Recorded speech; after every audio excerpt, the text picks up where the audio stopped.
तो hello everyone, मैं हूं आज का सना और स्वागत है आपका स्कूल शिक्षा के इस ऑनलाइन लर्निंग प्लेटफॉर्म पे।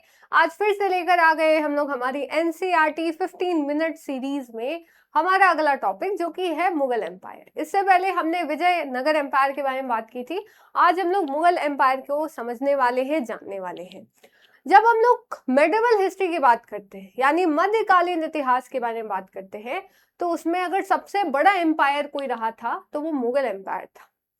जैसे अगर एंशियंट हिस्ट्री की बात करें तो उसमें जो सबसे बड़े एक्सटेंट तक पहुंचा था वो आपका मौर्य एम्पायर था, फिर आपका मुगल एम्पायर आता है, and then finally British empire ही इतना बड़ा पहुंच पाता है। तो उन सारी चीजों के बारे में आज हम लोग पढ़ने वाले हैं। हर एक रूलर को आपको जानने की नीड नहीं है, ठीक है।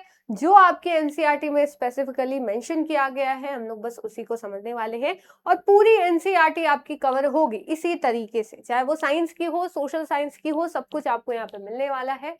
तो अगर आप चैनल पे न्यू है तो बाबू जरूर से सब्सक्राइब कर लीजिए, ताकि कोई भी अपडेट आपसे मिस ना हो। तो चलिए बिना किसी देरी के चैप्टर को शुरू करते हैं। जब हम लोग मुगल एम्पायर के बारे में समझते हैं तो सबसे पहले आपको जानना होगा कि इसकी शुरुआत कहाँ से हुई, प्लस जब ये आया तब भारत में कौन सी स्थिति थी, कंडीशन क्या थी।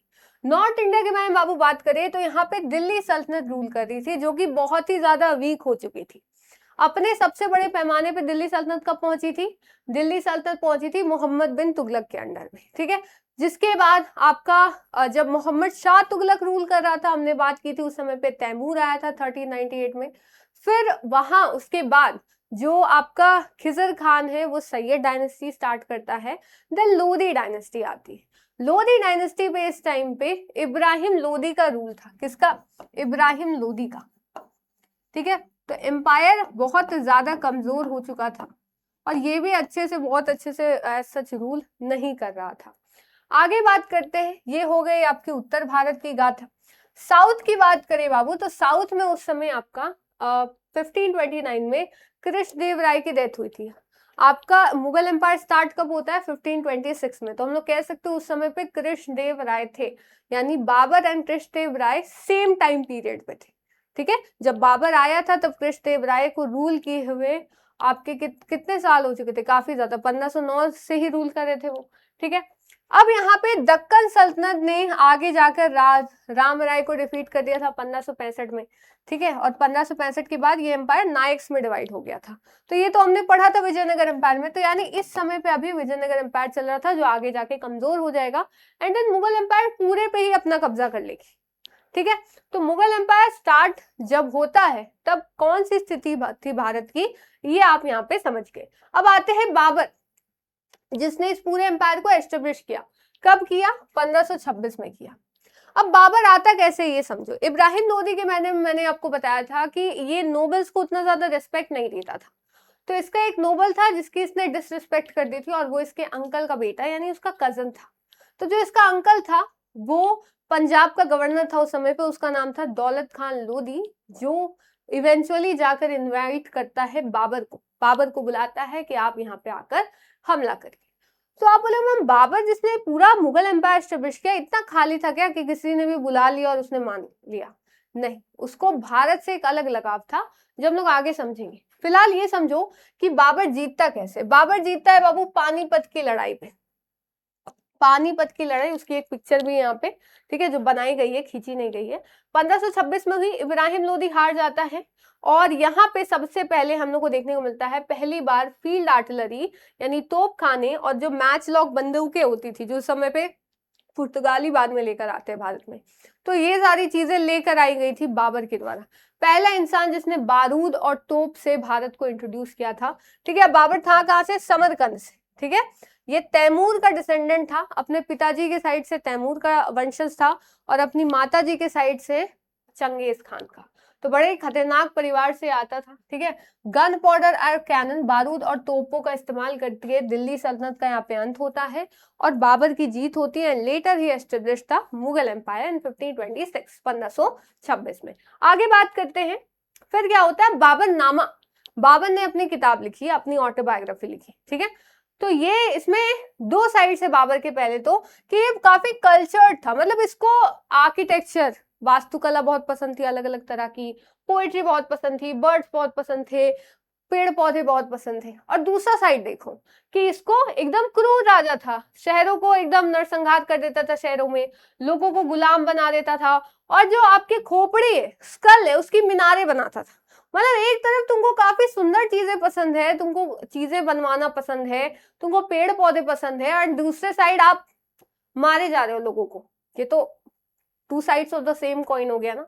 चलिए अब आते हैं, ये इंडिया में रुका क्यों? इसको अगर दौलत खान लोधी ने बुलाया था तो आया क्यों? और प्लस आके चला जाता, गौरी जैसे चला गया, ठीक है।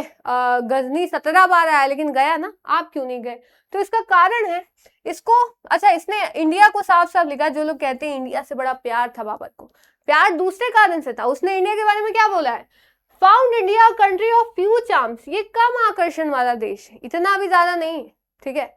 वो उसको ऐसा लगता था, लेकिन वो यहाँ रुका क्योंकि यहाँ पे बहुत सारे सोने चांदी थे, यहाँ पे हेल्दी आपके शुद्ध हवा थी, ठीक है। यहाँ पे बहुत सारे आर्टिसंस थे, वर्कर्स थे, जो इसको पसंद आया भारत में, ठीक है। तो ये चीज हमें देखने को मिलती है कि बाबरनामा में इसने लिखी है। चलिए आगे चलते हैं। अब देखो बाबरनामा के बारे में बात करें तो बाबर आपका पहले कब से कब तक रूल करता है, ये थोड़ा सा जान लो। बाबर आपका रूल करता है, ठीक है, मैं पहले टाइमलाइन लिख देती हूँ। बाबर आपका रूल करता है 1526 से 1530 तक, ठीक है, 1530 तक। अब 1530 में कौन बनता है? इसका जो बड़ा बेटा होता है हुमायूं, वो यहाँ पे राजा बनता है, ठीक है। अब आपको हुमायूं के बारे में ज्यादा चीजें जानने की नीड नहीं है, क्योंकि यहाँ पे बताया गया है कि हुमायूं जो है जब रूलर बनता है तब इस पहली बार मुगल एम्पायर में एक ब्रेक आता है, ठीक है। मतलब स्टार्ट ही हुआ था, शुरू होने से पहले इसका रूल खत्म हो गया था। 1530 में बाबर की डेथ हुई, यहाँ पे हुमायूं बनता है, रूल करता है। फिर दो बैटल्स होती, बैटल ऑफ चौसा और बैटल ऑफ कन्नौज। दोनों में ही हुमायूं जो है वो शेर शाह सूरी से कन्नौज की लड़ाई में और चौसा की लड़ाई में हारता है, एंड शेर शाह सूरी अपना सुर एम्पायर बना देता है, ठीक है, सुर एम्पायर बना देता है इस ब्रेक में। लेकिन शेर शाह सूरी के डेथ के बाद वापस से हुमायूं आता है एंड देन कंटिन्यू करता है। तो मैम ये कंटिन्यूएशन कब तक होता है? याद रखना 1530 से 1540 तक पहले हुमायूं रूल करता है, फिर 1539 और 1540 में बैटल ऑफ चौसा और कन्नौज होते हैं, ठीक है। फिर वापस से आता है हुमायूं वापस 1555 में, ठीक है। वो छोड़कर चला जाता है अपना ईरान चला जाता है, सफावीद, ठीक है, वहां चला जाता है। तो अब शेर शाह सूरी की बात करें तो अफगान लीडर थे जिसने पूरे के पूरे नॉर्थ इंडिया पे कैप्चर किया था। इन्होंने ही रुपया निकाला था जो आज के टाइम पे हमारी करेंसी भी है, ठीक है। इन्होंने जीटी रोड बनाया है, ग्रैंड ट्रंक रोड, ये ध्यान रखिएगा। इनका जो टूम है यानी इनका जो मकबरा है वो सासाराम बिहार में, ठीक है। अब हुमायूं वापस आता है। अब हम बोलेंगे एक ही साल रूल किया, जी हाँ, 1556 में अपने बनाई हुई लाइब्रेरी की सीढ़ी से गिर जाता और इसकी डेथ हो जाती है, ठीक है। तो इसका मात्र 13 साल का बेटा जिसका नाम था अकबर, ठीक है, जलालुद्दीन अकबर, वो रूलर बनता है आपका 1526 में, ठीक है। अब बात करते हैं अकबर की। अब अकबर जो है वो रूल करता है ऑलमोस्ट औरंगजेब जितना, 1556 से 1605 तक अकबर रूल करता है, ठीक है। अब ऑलमोस्ट 50 साल है, तो शुरू के जो 25 साल थे उसमें अकबर बहुत ही ज्यादा क्रूर, बहुत ही रदलेस होता है, ठीक है। और बाकी के जो 25 साल थे ये थोड़ा संभल जाता है और थोड़ा पीसफुल हो जाता है, थोड़ा टॉलरेंट हो जाता है, ठीक है। चलिए अब थोड़ा इसको समझते हैं। अकबर जैसे ही राजा बनता है इसकी लड़ाई होती है आदिल शाही डायनेस्टी से, एंड उसका एक कमांडर होता है हेमू विक्रमादित्य। तो दोनों के बीच में सेकंड बैटल ऑफ पानीपत होती है। फर्स्ट बाबर और इब्राहिम लोदी के बीच में हुई थी, सेकंड हेमू और इसके बीच में हुई थी, ठीक है। ये दिल्ली को हेमचंद्र विक्रमादित्य के रूप में जो है दिल्ली पे कब्जा कर लेते हैं। बहुत ज्यादा मतलब वॉर होती है। इसमें अकबर नहीं था पहली बात, इसका जो रेजेंट था बैरम खां वो लीड कर रहा था ऑलमोस्ट। अकबर क्योंकि मात्र 13 साल का था, ठीक है। अकबर कौन था? बाबर का पोता था।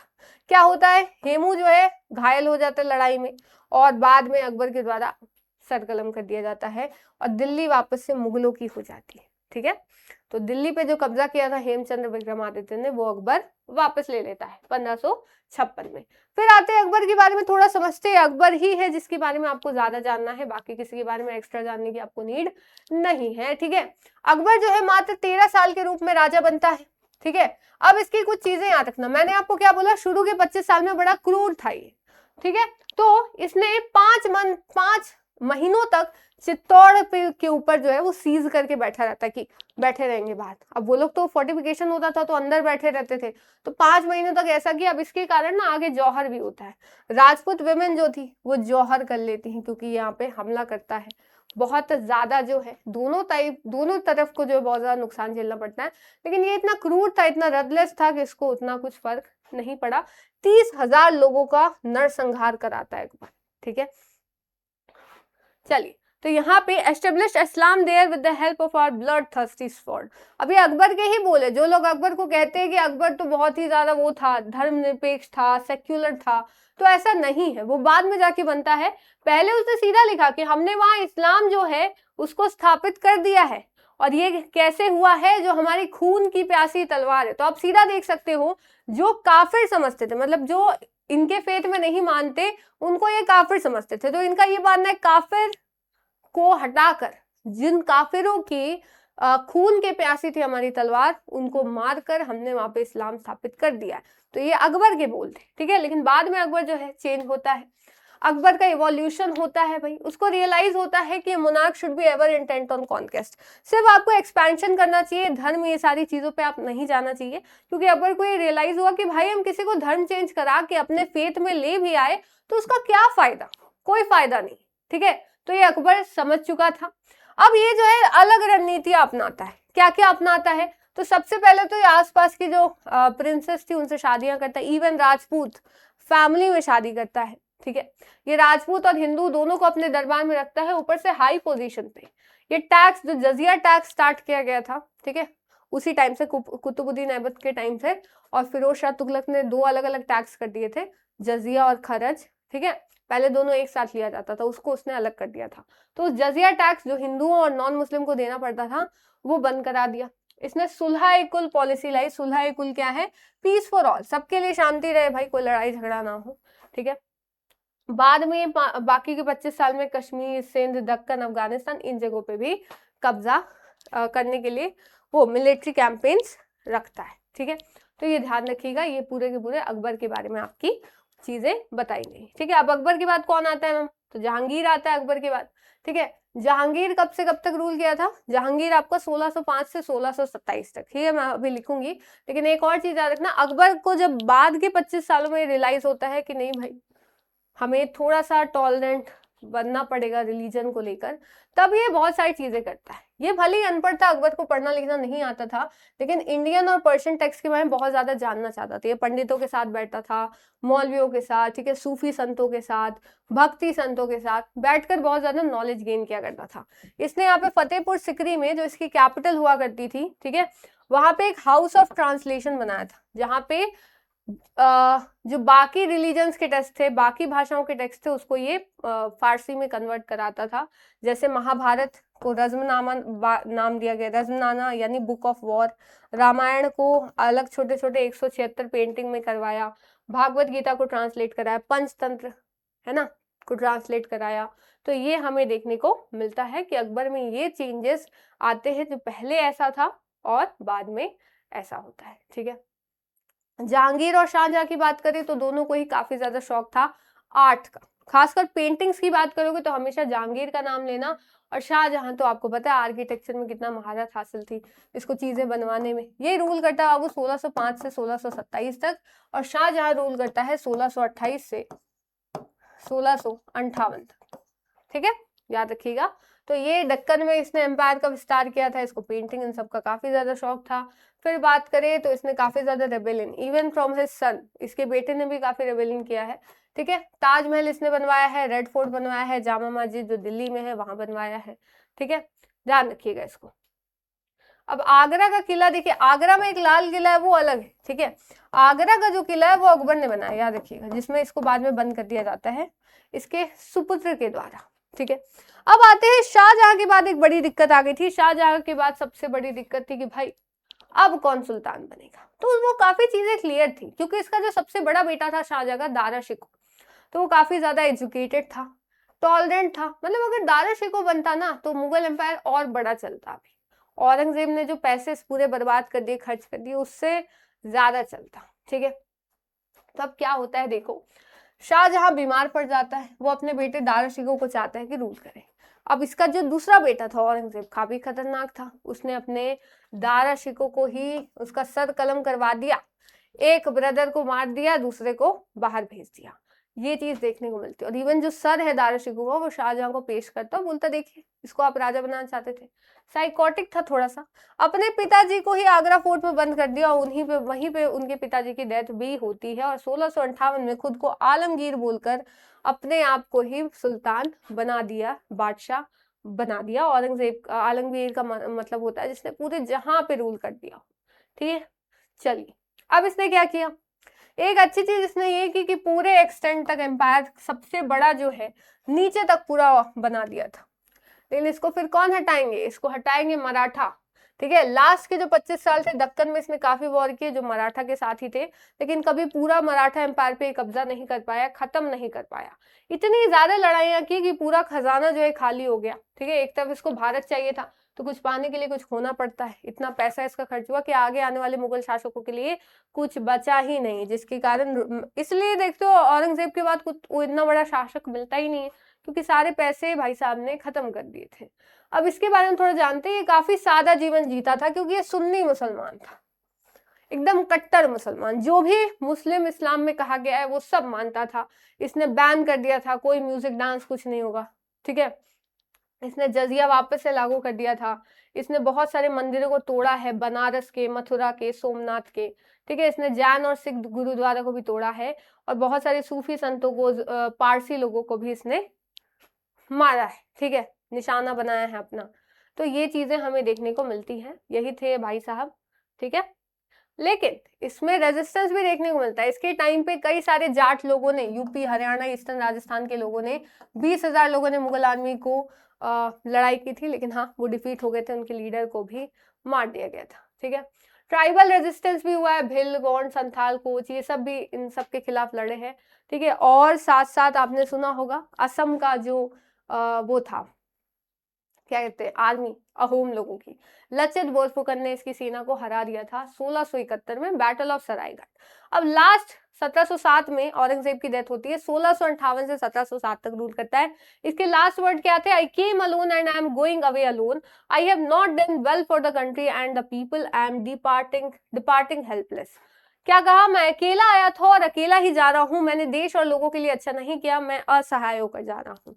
ठीक है, तो ये इसके वर्ड से जिससे पता चलता है इसको काफी रिग्रेट हो रहा था मरने के टाइम पे। तो वो तो सबको होगा भाई, इतने लोगों को आपने मार दिया, फिर खुद जब जा रहे होगे तब तो लगेगा ही। ठीक है, तो ये चीज यहाँ पे बताई जा रही है। और इसी के साथ हमारा पूरा का पूरा ये जो मुगल एम्पायर का टॉपिक था ये यहीं पे खत्म होता है। उम्मीद है आपको सारी चीजें यहाँ पे समझ में आई होगी।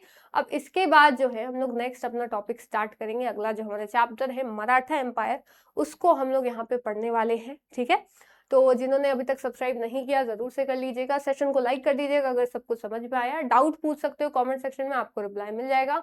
और साथ साथ अपने सभी दोस्तों के साथ शेयर भी कर दो इस वीडियो को। और अगर आप डिटेल में सारे चैप्टर्स पढ़ना चाहते हैं विद प्रैक्टिस तो आप ज्वाइन कर सकते हो हमारा अभिमन्यु बैच। ठीक है, आपको मिल जाएगा डिस्क्रिप्शन में लिंक हमारे ऐप का, वहां से जाके इंस्टॉल करके अभिमन्यु बैच ज्वाइन कर सकते हो, या फिर जो नंबर नीचे आपको मिलेगा उस पर कॉल कर सकते हो, एंड देन इंक्वायरी कर सकते हो। तो ये थे पूरी की पूरी चीजें। तो मिलते हैं फिर नेक्स्ट वीडियो में, तब तक के लिए thank you so much, bye bye, जय हिंद, जय भारत।